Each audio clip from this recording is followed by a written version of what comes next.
আজকে আপনাদের সামনে একটি অভিনব প্রতারণার গল্প তুলে ধরবো। কত কথা আমাকে হিসাব করা আছে, তুলে না হলে 4 লাখ টাকা লেগে গেছে।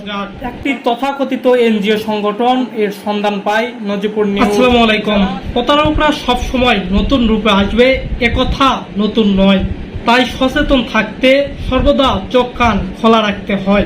দর্শক, আজকে আপনাদের সামনে একটি অভিনব প্রতারণার গল্প তুলে ধরবো নজিপুর নিউজের ক্যামেরার মাধ্যমে।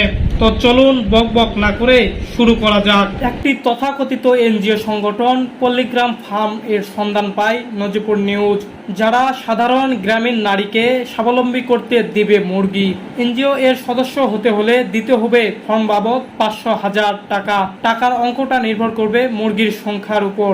মুরগি পাওয়ার আশায় নওগাঁ জেলার পত্নীতলা উপজেলায় শিয়ারা ইউনিয়নের বেশ কয়েকটি গ্রামের প্রায় 200 লোকজন এনজিও সদস্যের হাতে 500,000 টাকা করে দেওয়ার পর আর কোনো খোঁজ পায় নাই তাদের। দর্শক, চলুন কারা সরল বিশ্বাসে মুরগি নেওয়ার জন্য টাকা দিলেন এবার তাদের কাছে যাওয়া যাক। গাড়ির চাকা ঘোরার সাথে সাথে আমরা এগোচ্ছি পত্নীতলা উপজেলার শিয়ারা ইউনিয়নের দিকে। 18টা মুগরি দিব, আর মুগরি 3 মাসের খাদ্য দিব, আর 18 মাস ডিম পারে তার জন্য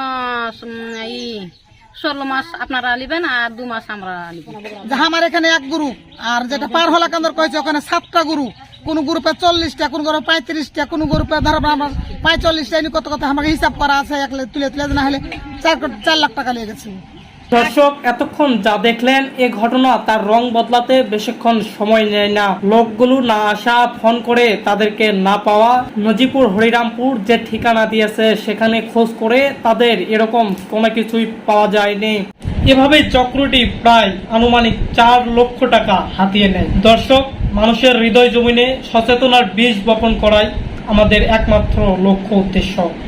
আজ এখানে রাখছি, আবারও নতুন কোনো খবর যেখানে নজিপুর নিউজও থাকবে সেখানে।